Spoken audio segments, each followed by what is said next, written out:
Y está con nosotros esta mañana, ya iniciando la semana también, Vania Casasola. Vania, buenos días, ¿cómo estás? Hola chicos, muy buenos días. Qué gusto estar acá con ustedes. Oye, Vania, pues la verdad es que yo estoy bien emocionado porque este edificio en particular es de los que más me gusta en la ciudad. Creo que es un representativo de la época porfiriana y además la arquitectura que tiene interna. Sí, es una joya. Sí, claro, por supuesto.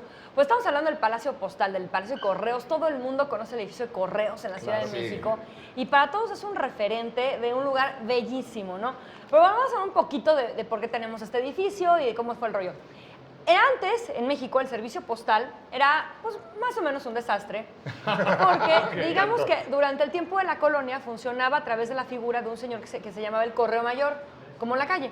Y de hecho la calle se llama ahí porque ahí vivía el Correo Mayor, ¿no? Entonces él era el encargado de que hubiera una eficaz comunicación entre la corona y el virrey.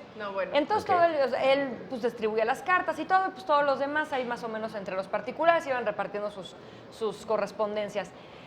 Pasa el tiempo y entonces en 1766 la función del servicio postal ya pasa al gobierno, deja de estar en manos de particulares, ¿no? Y entonces en este gobierno pues ya llega el momento de Porfirio Díaz en la vida, me acomodamos en el tiempo. Entonces, con Porfirio Díaz pasan avances muy grandes. En la época de Porfirio Díaz, justamente en 1874, empiezan un poquito antes, empieza este asunto en la Convención de Berna, porque la inquietud de que el servicio postal, como eran de relaciones bilaterales, cada país se entendía con el otro, pues tenían un relajo, ¿no? Entonces hacía muy poco eficaz. El comercio empezaba a avanzar mucho y se entorpecían mucho los procesos. Entonces, imagínate qué importante esta convención, que de ahí se determina cuál va a ser el tamaño de las cartas. O sea, el tamaño carta se determina y que bueno, las cartas van a ser ese tamaño. Se crean las estampillas postales para también tener una distinción más importante y más allegada, ¿no? Y bueno, ya se crea la Unión Postal General y después ya fue la Unión Postal Universal. Entonces, en estos cambios, Porfirio Díaz tiene la iniciativa de su secretario particular, quien le dice, ¿sabe qué? Pues, ¿por qué no cambiamos de nomenclaturas para todos los servicios postales por un código postal? Entonces, México es pionero en la implementación del código postal para eficientar estos procesos. En México pasamos por 3 diferentes códigos postales, pero el caso es que, bueno, fuimos avanzando en el proceso de ya, no pongas nombre, ponle número, ¿no? Claro. Qué fácil. En este momento del código postal, que es 1884, pues Porfirio Díaz ve la necesidad de hacer un edificio que tenga las necesidades y que cumpla con las necesidades de este nuevo servicio postal, que ya era una logística como mucho más especializada y necesitaba un recinto, y él para todo necesitaba un recinto muy afrancesado. Claro, entonces, si él quería hacer Francia acá.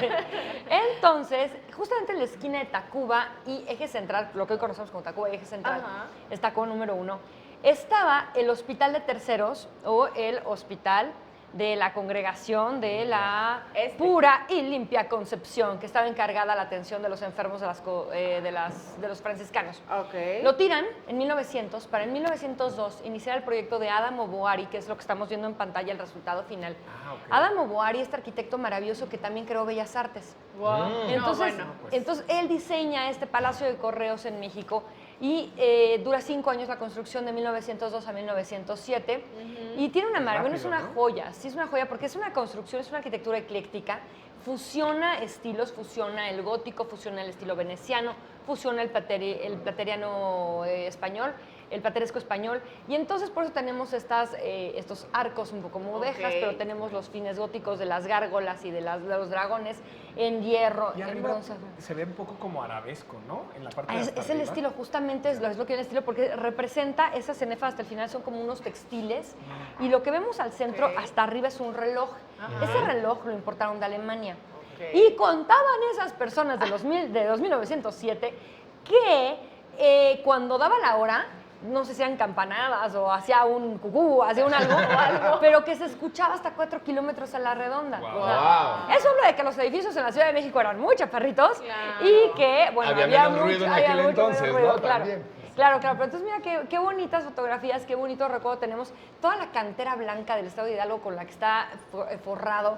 Se llama Pan Coupé, esa esquina que está chata, porque es justamente como termina ahí, que es la entrada.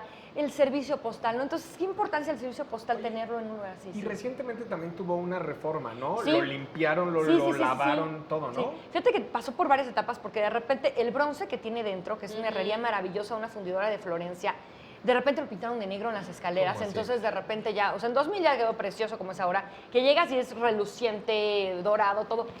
Esto de acá pasaba en el segundo patio. Digamos que el palacio tiene 2 patios. Ajá. El primero donde entras y vemos esta herrería maravillosa con las ventanillas que platicábamos Sí, ahorita claro. Sí. y unas escaleras maravillosas que a mí me parecen hasta como de esas películas de Howard de Harry Potter, porque subes y de repente te lleva para Sí, mil de lados princesas, maravillosos. Es que tienen que conocerlo, en verdad. Claro, Sí. tuvo el de los primeros elevadores de la Ciudad de México y Wow. fue de los primeros edificios con luz eléctrica. Entonces, esto que estamos viendo en pantalla pasaba en el segundo patio. Los patios esos están techados con este Claro. domo precioso. Entonces, estábamos ahí en los correos. ¿Y qué pasaba? Por ejemplo, imagínate el comercio en esa época y lo importante de correos. La gente tenía un apartado postal que estaba en el primer piso del primer patio. Entonces llegaba la gente y iba por su apartado postal a recibir la orden de compra. Mi padre me lo cuenta que vendía libros. Entonces le mandaban la orden de compra. Él mandaba su libro. Ajá. La oficina postal, punto, la de Culiacán, le mandaba un correo al señor a su casa a decirle, ya venga por su libro. Llegaba el señor, se recogía el libro y pagaba su libro ahí.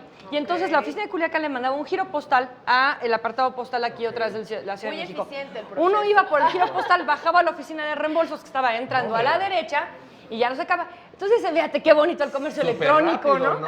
Claro, pero imagínate la necesidad de tener un eficiente servicio postal, Claro. porque todo este comercio lo necesitaba. Y este edificio les dio todo lo que necesitaban para la logística. La belleza, la puntualidad, la elegancia y todos esos manejos de los 2 patios que funcionaban muy bien entre lo administrativo y lo operativo. En el último piso ahora, bueno, Ajá. tenemos un museo donde podemos ver la historia postal, las colecciones de estampillas conmemorativas Está y aparte buenísimo. está una biblioteca con 8000 tomos de libros que nos cuentan toda esta historia postal, historia del edificio, historia de la Ciudad de México. Y Se de hecho puede es bonito visitar. porque cuando viene la época de Navidad y Reyes Magos, Ahí los está. niños van y dejan su cartita ahí para que les llegue. La verdad, eso está muy padre porque además de que van y dejan su cartita, pues también lo conocen, ¿no? Por supuesto. Pero de qué Muchísimas preciosidad. gracias. Sí, esta qué foto de hermosura. final está increíble. Muchísimas gracias, Vania, por traernos esto. Siempre es maravilloso estar viendo las fotos y recorrer nuestra ciudad, conocerla más a fondo y toda su historia. Que tengas excelente día. Igual.